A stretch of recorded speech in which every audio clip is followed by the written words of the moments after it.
landing a government contract. One that could really, I don't know, explode your business to a whole other level. It's a dream for a lot of businesses, right? Totally. But it always seems so, I don't know, impossible, like wading through a bureaucratic jungle or something. Well, it can definitely feel that way, especially if you're going in blind. That's why we're diving into GSA Advantage Accelerator today. This should be interesting. I've skimmed parts of it. It promises to be the guide, the ultimate roadmap for navigating GSA Advantage in the whole world of government contracts. And not a moment too soon.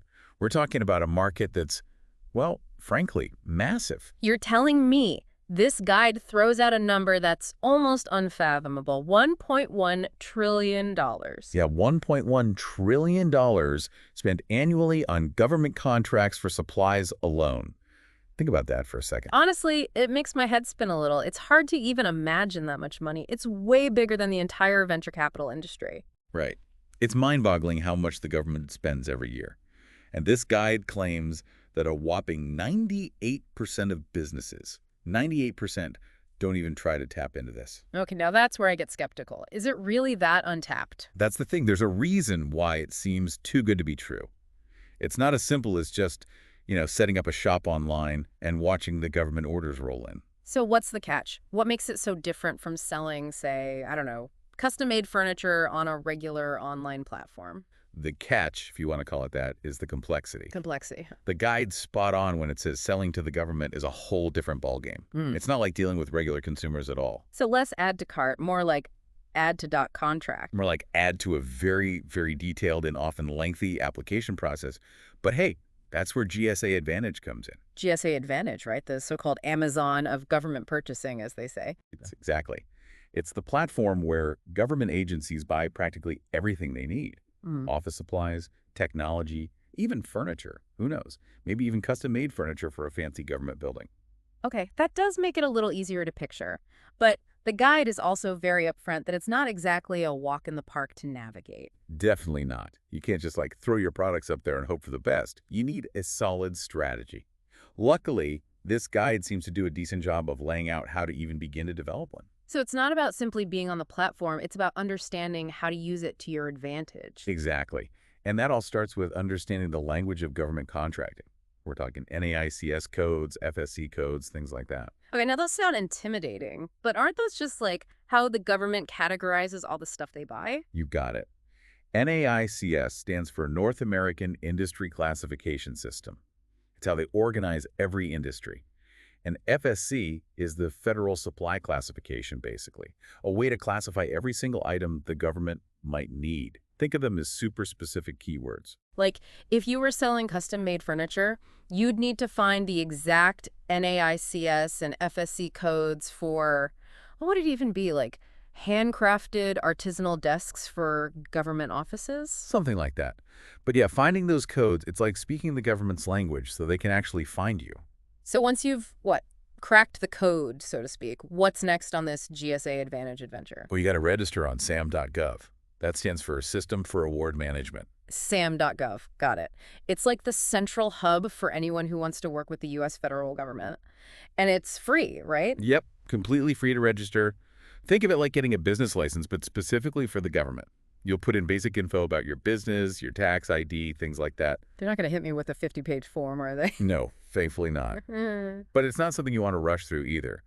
The guide does a pretty good job of breaking down each step, which can be super helpful. Okay, so we've decoded the lingo with our NAICS and FSC codes. We're all registered on SAM.gov. I guess we're about ready to dive into the strategy part, figure out how to make GSA Advantage work for us, right? Almost.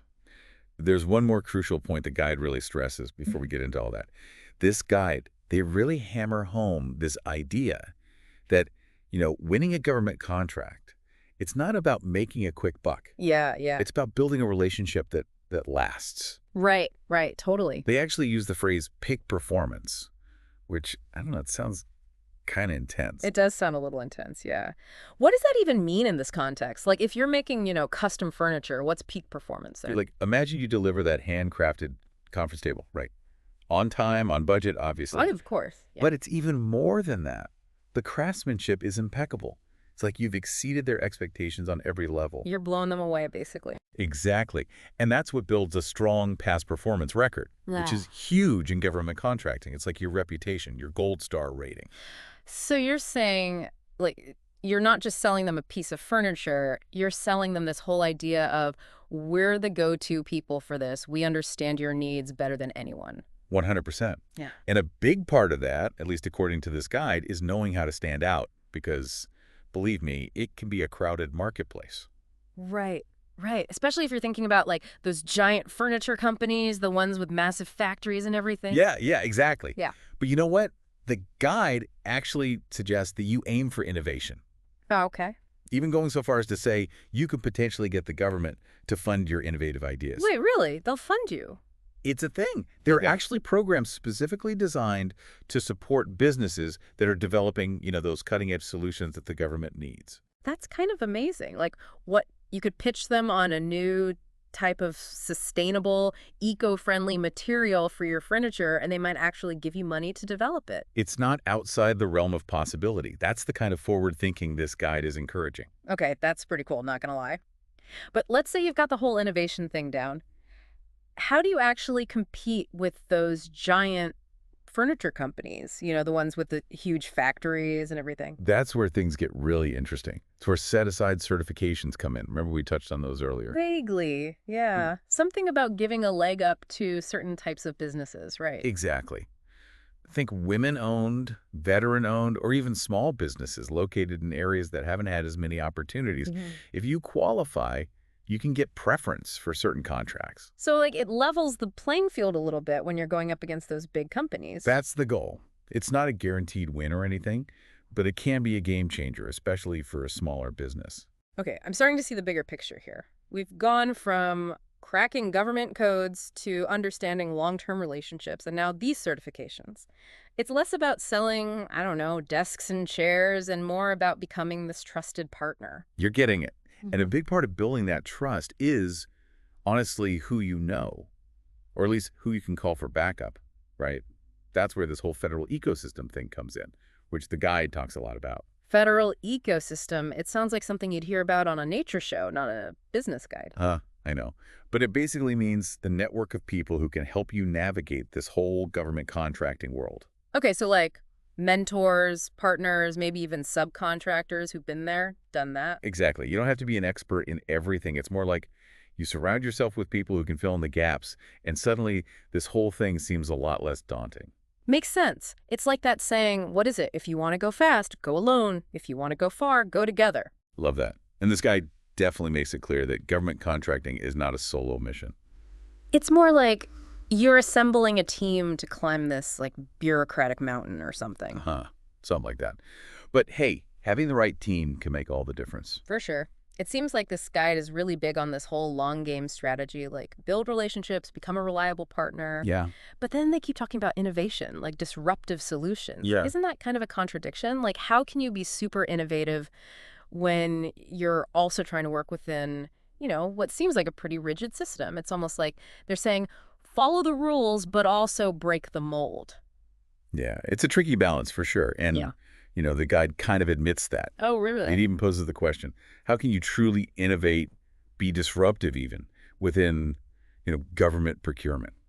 Which, let's face it, can be pretty rigid. It's kind of like trying to do, I don't know, parkour in a library or something. Uh-huh. Perfect analogy. You got to be creative, but you also got to respect the rules, the system. Right. So how do you even begin to strike that balance? Any tips from the guide?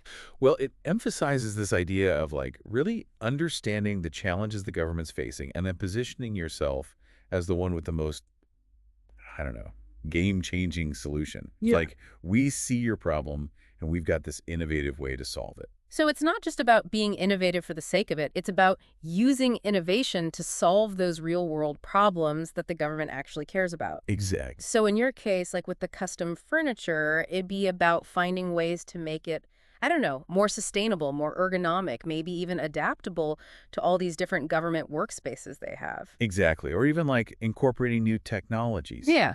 Things that make their lives easier, their workspaces better, all while meeting their specific requirements. Okay, I'm starting to see how those pieces fit together. It's like you're not just a furniture maker, you're a problem solver who happens to make amazing custom furniture. There you go.